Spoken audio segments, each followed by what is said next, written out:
Hey, small business owners. Have you ever considered buying out a competitor to expand your own company's capabilities and customer base? On today's show, we'll talk with a lending expert about how you can finance a business acquisition at up to 100% of the purchase price using an SBA loan. Hi, everyone. Welcome to Small Biz Flash, your briefing on small business news, trends, and insights. I'm your host, Adam Hewitt. Thanks for joining me. Stay tuned because there are a lot of business owners out there looking to retire right now, and this might be the perfect time for you to buy out a competitor. We'll get to that shortly, but first, the news roundup.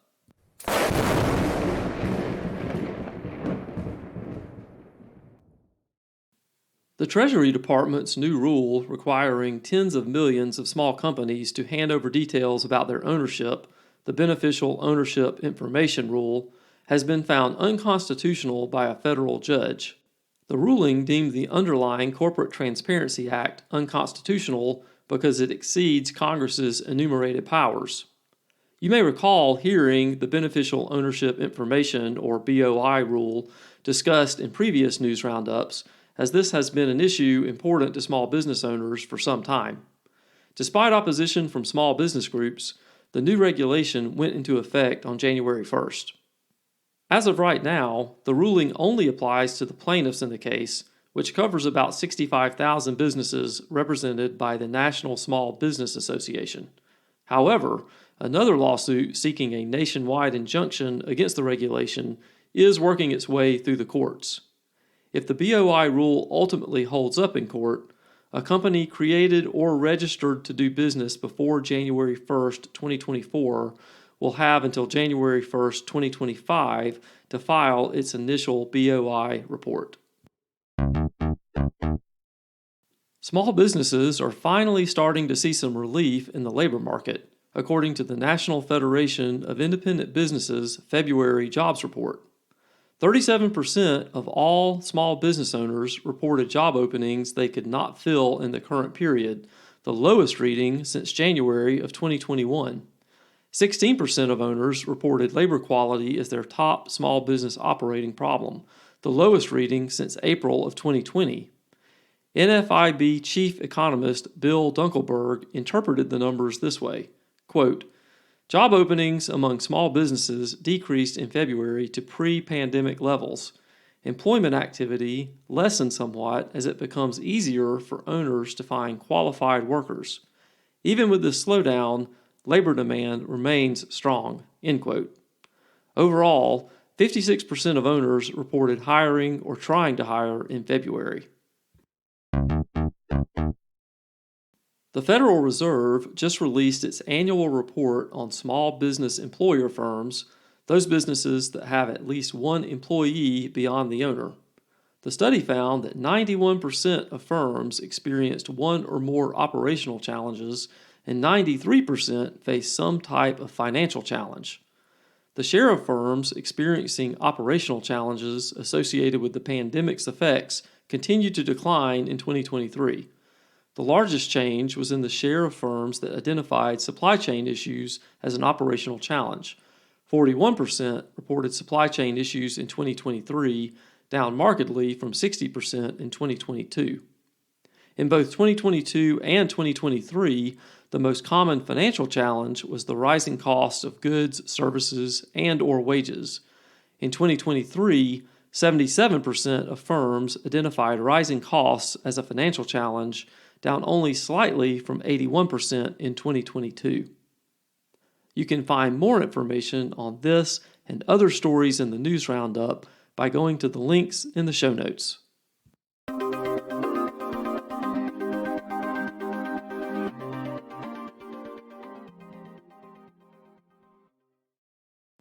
Hey owners, I want to tell you about our sponsor, SBS Accounting and Advisors.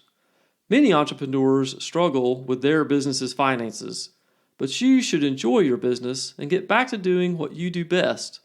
I know the folks at SBS, and you can trust them to professionally manage your bookkeeping, accounting, taxes, and payroll. SBS's website and a special offer code for Small Biz Flash listeners are in the show notes. So do yourself a favor, and call SBS Accounting and Advisors today.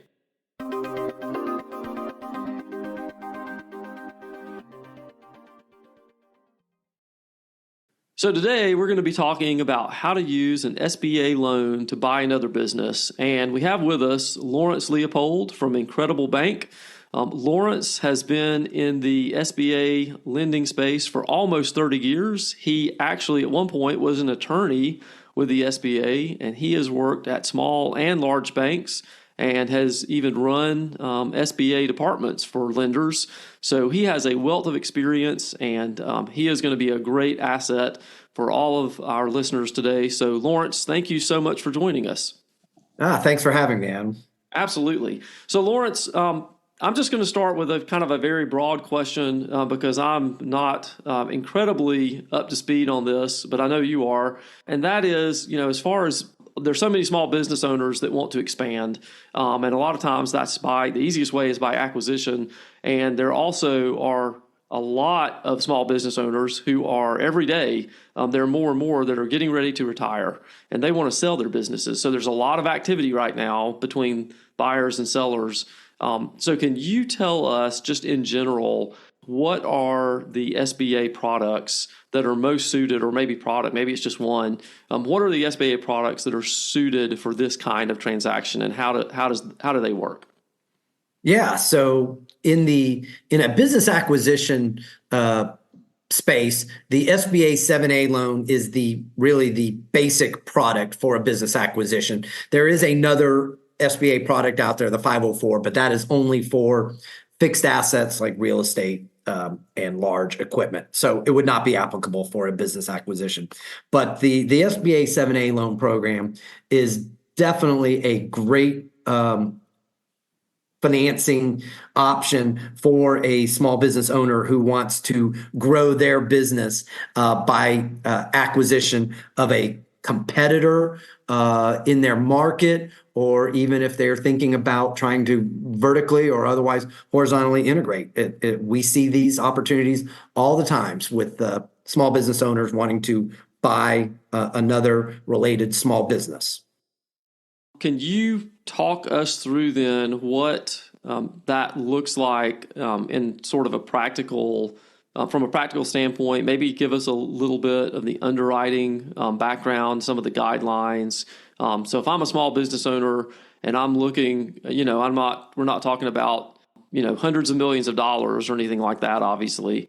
So Laurence, let's say that I'm a plumber and there's another plumbing company that is a competitor, but the owner is getting ready to retire, and we've talked, and we have, in general, come up with a good price, and I'm ready to do this thing, and now I need some funding. So can you kind of tell me how this, I go to an SBA lender, and now this is where the rubber meets the road. Tell me kind of how this works. So one of the beauties of SBA 7A financing for business acquisitions is, depending on the scenario, a bank can potentially fund 100% of that purchase price on a business acquisition utilizing the SBA 7A loan product, which, at the end of the day, basically means the buyer doesn't have to come out of pocket any money. Now, just as an aside, every bank has their own sort of underwriting guidelines. So every bank may be a little different. But again, basically with a small business owner, say a plumber, who wants to buy a competitor in market, we as a bank could potentially consider financing 100% of that purchase price utilizing the SBA 7A loan.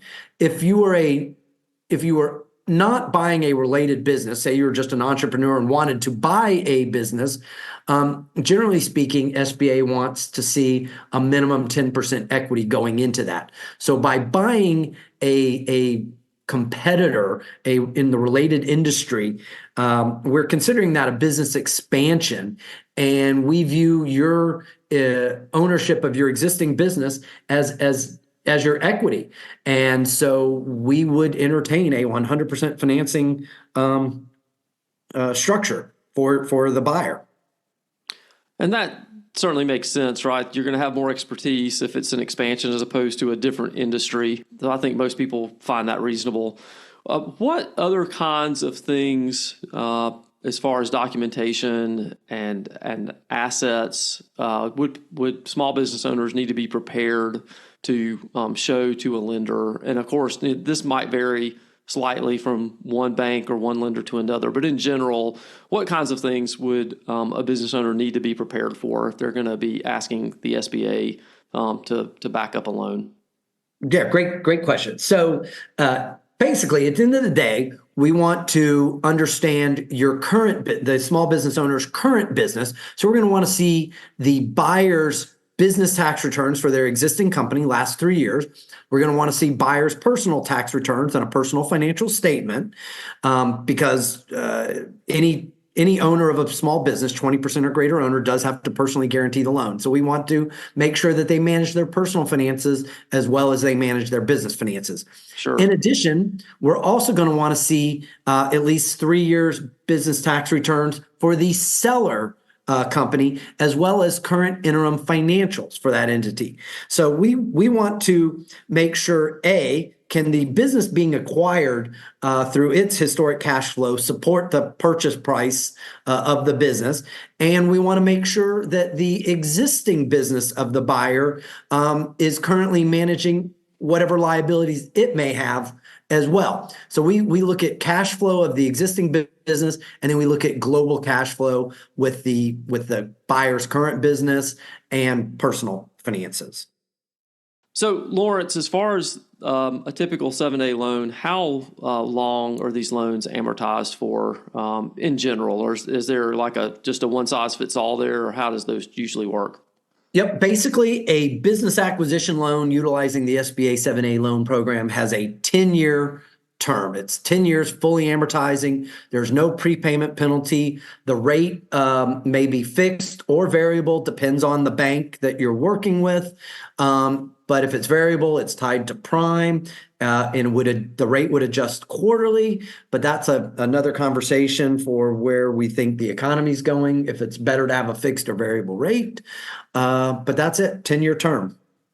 Okay, great. Well, Laurence, thank you so much. This has been really valuable information.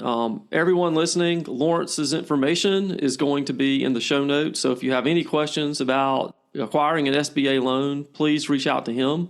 And Laurence, once again, thank you so much for being a part of the podcast today. Yeah, thanks for having me. Look forward to doing more in the future with you. Thanks for listening, everyone. Before we go, could I ask a quick favor? Would you please rate and review the show on your favorite podcast app? That helps others find the show. Thank you, and I'll see you next time.